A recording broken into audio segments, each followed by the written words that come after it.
ಎಲ್ಲರಿಗೂ welcome to weak to ಹರ್ಷಕರು.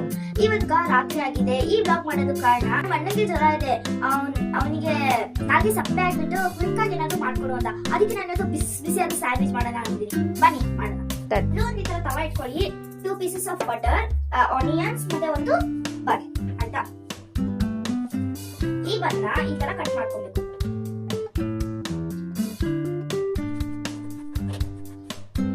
ಈ ತರ ಕಟ್ ಆದ್ಮೇಲೆ ಪ್ಲೇಟಲ್ಲಿ ಈ ತರ ಇಟ್ಕೊಬೇಕು. ಆಮೇಲೆ ಸ್ಟವ್ ಆನ್ ಮಾಡಿ.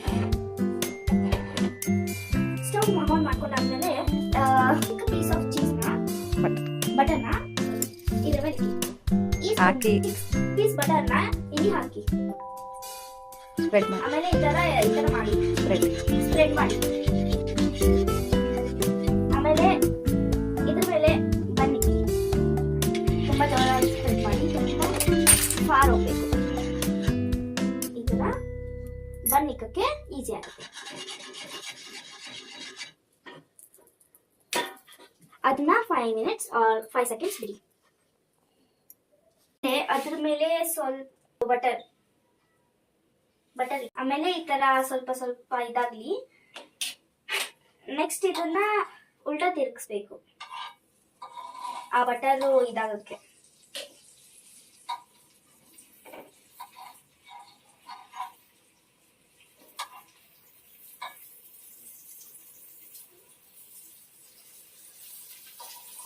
ಆ ಬಟರ್ ಮೇಲೆ ಈ ತರ ಬರ್ಲಿಕ್ಕೆ ಸ್ವಲ್ಪ ಸ್ವಲ್ಪ ಒತ್ತಿ ಈ ತರ. ಆಮೇಲೆ ಈ ಬಟರ್ ಈ ತರ ಹೊರಗಡೆ ಬಬಲ್ಸ್ ಬರಬೇಕು. ಅದು ಒಳಗಡೆ ಬ್ಲಾಕ್ ತರ ಈ ತರ ಆಗ್ಬೇಕು.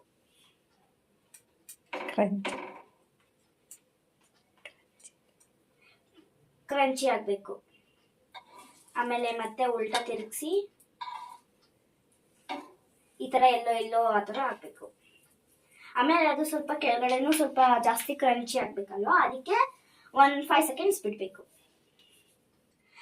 ಇದು ಹಣ್ಣಿಗೆ ಟೇಸ್ಟ್ ಮಾಡಕ್ ತುಂಬಾ ಚೆನ್ನಾಗಿರುತ್ತಲ್ಲ ಅದಕ್ಕೆ. ಆಮೇಲೆ ಅದ್ರ ಮೇಲೆ ಸ್ವಲ್ಪ ಆನಿಯನ್ ಆ ತರ ಹಾಕಿ ಸ್ವಲ್ಪ ಸ್ವಲ್ಪ ಹಾಕಿ.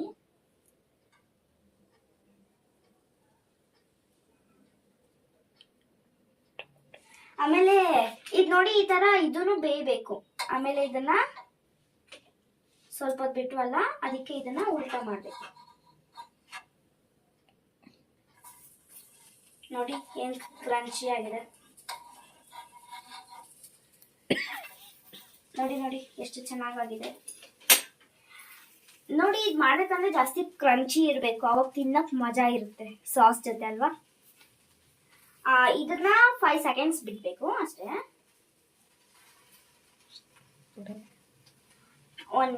ಆಮೇಲೆ ಈ ತರ ಸುಮ್ನೆ ಹಿಂಗೆ ಒತ್ತುತ್ತಾ ಇರ್ಬೇಕು. ಇದನ್ನ ಆಫ್ ಮಾಡಿ ಅದೇ ಮಾಡ್ಕೊಳ್ಳುತ್ತಲ್ವಾ.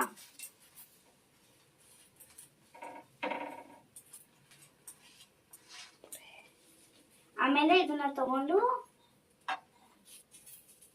ಒಂದು ಪ್ಲೇಟಲ್ಲಿ ಇಕ್ಬೇಕು.